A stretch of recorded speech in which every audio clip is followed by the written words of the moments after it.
Bonjour et merci. Donc, je vais vous parler de simulation et de réalité virtuelle. Alors, simulation, je pense qu'on connaît, c'est faire semblant. Et réalité virtuelle, c'est un petit peu plus compliqué parce que d'un côté, il y a réalité. Réalité, c'est bien concret, et virtuel, ça n'existe pas. Alors, je vais essayer de donner du sens à tout ça. Et pour commencer, justement, on va parler de nos sens. Alors, la nature nous en a donné 5. Je pense qu'on a tous appris ça à l'école étant petit. On va essayer de s'en souvenir. Donc, il y a le toucher, la vue, l'odorat, le goût et l'ouïe. Ouf. Donc, la réalité virtuelle vise en fait à leurrer nos sens de façon à nous faire croire qu'on vit dans un autre monde. C'est un petit peu comme si on créait un rêve et qu'on le vivait éveillé. Alors, pour illustrer, vous avez certainement tous vu des dessins sur les sols, sur la chaussée ou sur les façades. On appelle ça des trompe-l'œil. Ça vise, par un effet de perspective, à vous faire croire qu'il y a des objets posés sur le sol.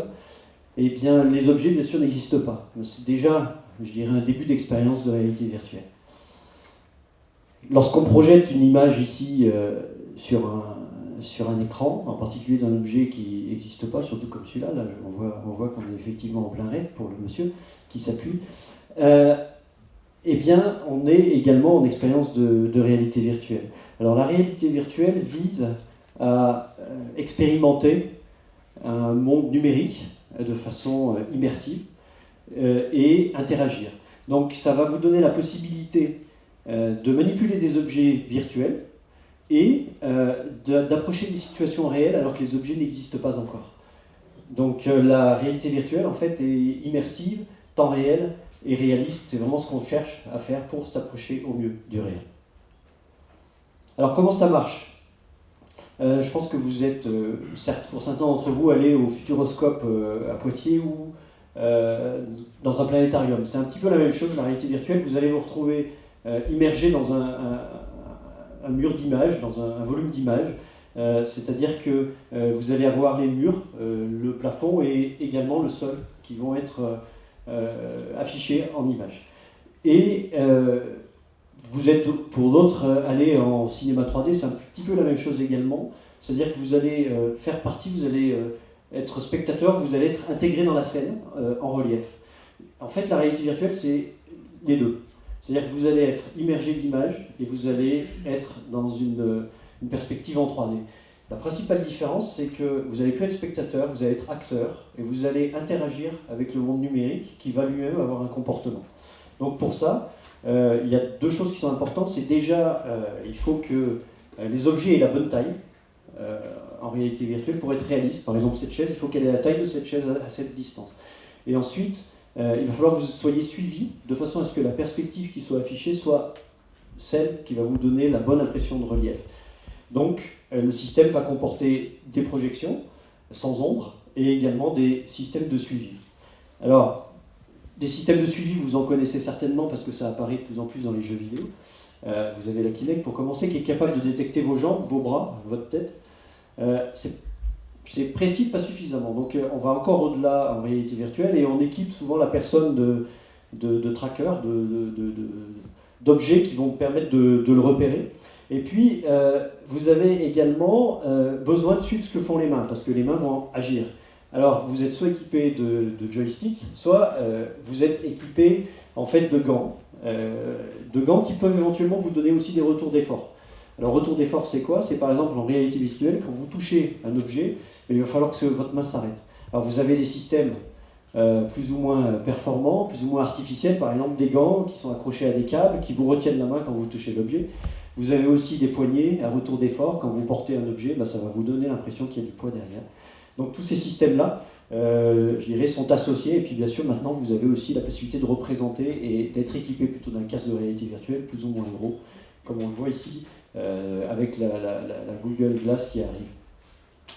Premières applications, en fait, historiquement, et sans doute la plus utilisée, c'est encore le simulateur. Le simulateur de vol, en fait, fait aujourd'hui partie intégrante de la formation des pilotes. Donc c'est effectivement très important d'avoir un système qui va être fidèle et représentatif de la réalité. L'objectif, c'est de mettre le pilote en situation critique, sans aucun risque, et surtout lui apprendre les automatismes afin qu'il suive au mieux les procédures et les checklists.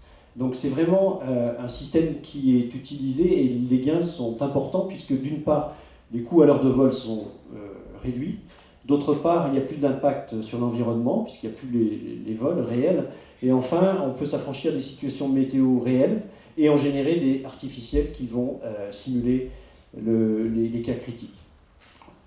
Donc les simulateurs, on en trouve aujourd'hui dans d'autres domaines, au niveau des transports, hein, puisqu'on les trouve dans les trains, dans les bateaux, également dans l'automobile.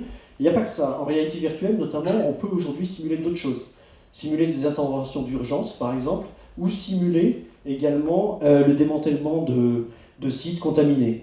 Donc dans cette application, on mixe simulation et réalité virtuelle.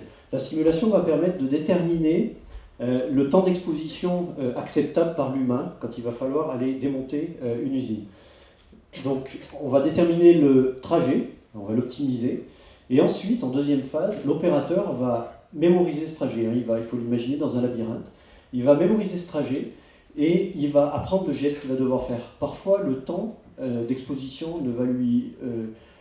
qui va lui rester, ça va être seulement dévisser un boulon et revenir. Et il aura eu la dose pour l'année. Donc c'est très important de s'entraîner, on imagine bien, et de ne pas se perdre dans ce labyrinthe.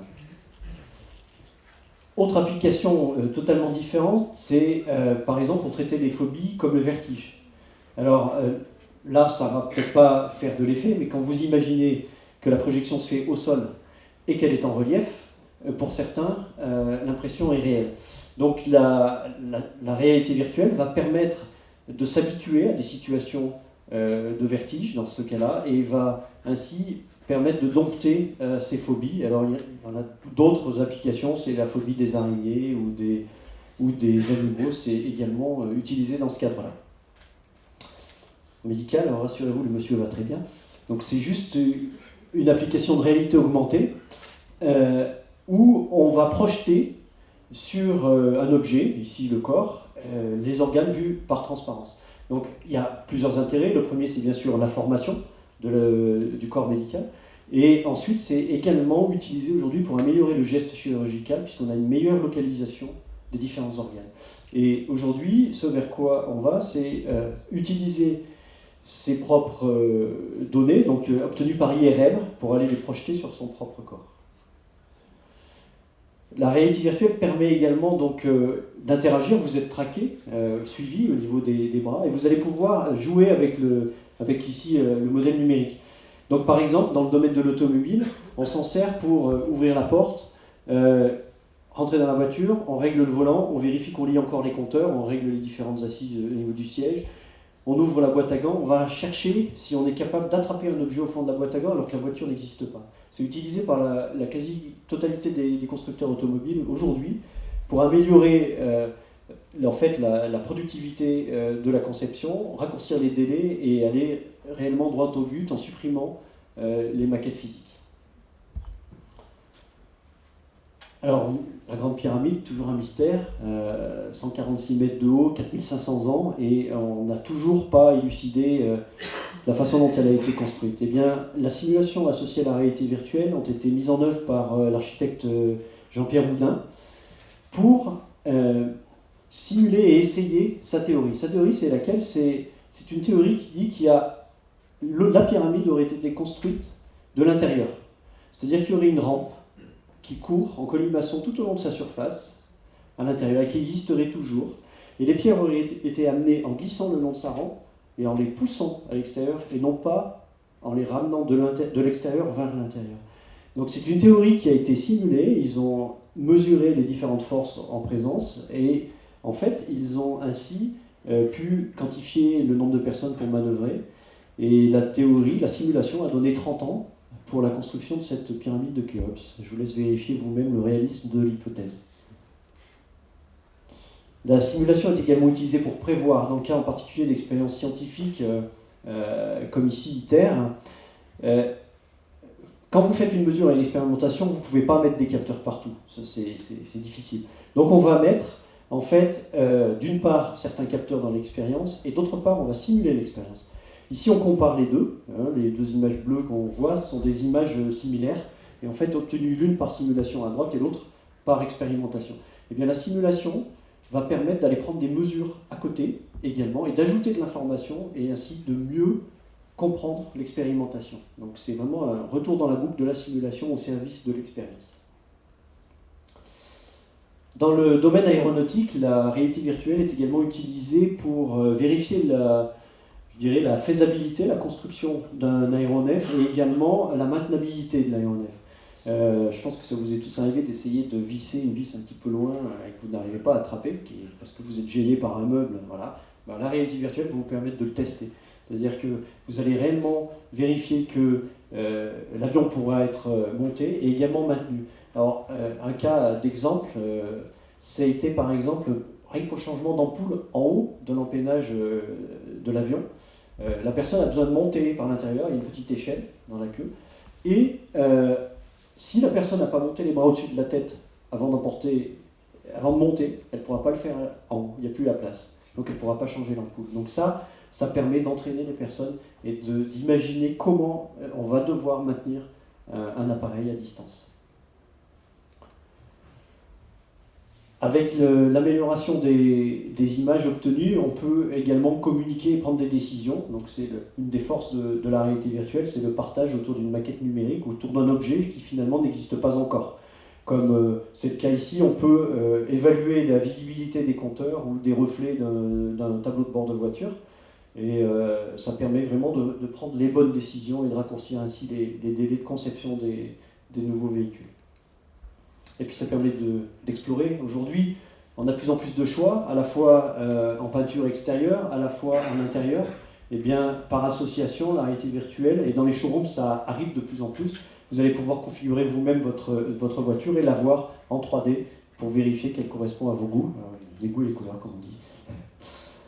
Elle permet également, dans le domaine de l'aménagement, en fait, de tester les espaces. Ici, dans l'aménagement d'un avion, le poids est important, et également l'espace, puisqu'il va falloir choisir des mobiliers qui vont rentrer d'une part, ensuite pouvoir être assemblés, et également il va falloir faire des mesures pour vérifier par exemple que les chariots vont pouvoir circuler à l'intérieur même de l'avion. Donc c'est typiquement le genre d'usage pour l'aménagement des aéronefs. En architecture, la réalité virtuelle permet également de visualiser de façon précise des futurs lieux et également des espaces publics. Alors, dans le cas d'application ici, c'est une simulation avec l'architecte Frank Gehry, donc c'est le Princeton University qui faisait suite au Walt Disney Concert Hall, qui avait généré des problèmes de réflexion au niveau du voisinage. Donc, Frank Gehry avait été obligé de faire placer des couvertures pour occulter les reflets. Et il nous avait ensuite il avait demandé à ce qu'il y ait eu des simulations physiques qui permettent d'évaluer les risques de réflexion. Et ainsi déterminer quel matériau allait être employé, c'est du titane, pour couvrir le bâtiment. Malgré tout, on se rend compte que la simulation n'est pas toujours appliquée, puisque vous avez entendu récemment parler de l'immeuble qui s'appelle Talkie-Walkie à Londres, et qui a fait fondre une voiture. Justement, sa forme n'a pas été simulée, et les reflets ont convergé tous, comme un effet de miroir, convergé tous vers cette voiture-là.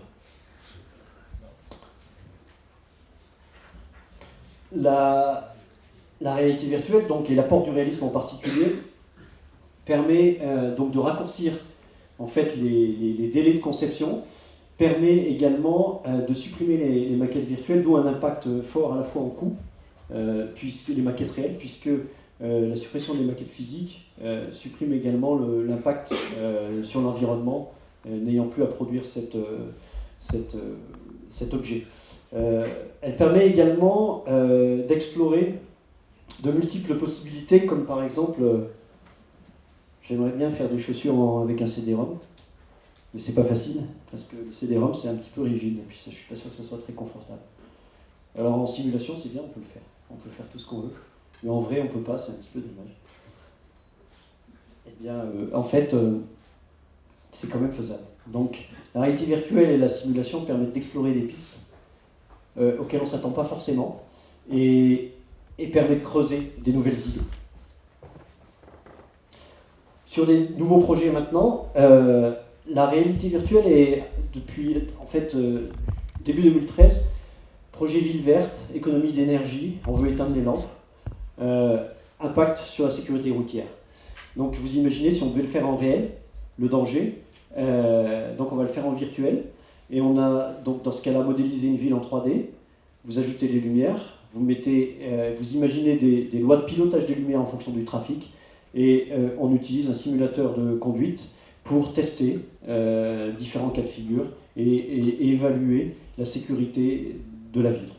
Un autre projet qui naît, c'est un projet qui va démarrer, c'est l'aménagement des espaces urbains pour nos aînés. La simulation permet aujourd'hui de prévoir et de voir à travers des yeux d'une personne de 80 ans. Donc le cristallin s'opacifie et vous avez également une plus forte sensibilité aux éblouissements. Eh bien, on va représenter une ville, un passage protégé, un feu de signalisation, de façon à voir comment va être perçu, de façon à améliorer l'aménagement pour les aînés. Et précisément, on parle de futur. De la réalité virtuelle. Donc, comme on le voit ici, la réalité virtuelle n'en est qu'à ses débuts et impacte énormément à la fois le domaine médical, à la fois l'industrie, les opérations de secours. Donc c'est quelque chose qui génère de forts retours sur investissement. C'est fortement compris chez nos voisins européens et on voit pousser partout des centres de réalité virtuelle. Je lance un appel en espérant que ça soit entendu. En France, parce que c'est effectivement un moyen d'améliorer la productivité. Donc, beaucoup de choses sont encore à faire. On a vu qu'elle est centrée sur la vision uniquement. Il y a encore tous les autres sens à exciter, il n'y a pas encore de retour d'effort, il n'y a pas encore de création assistée par réalité virtuelle, parce qu'on peut imaginer sculpter un objet en 3D dans un centre de réalité virtuelle et lui donner naissance.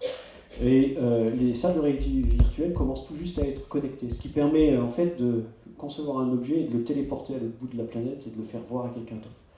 Donc c'est un sujet très important. Et pour ma part, je vais revêtir mon casque de réalité virtuelle que j'ai amené avec moi.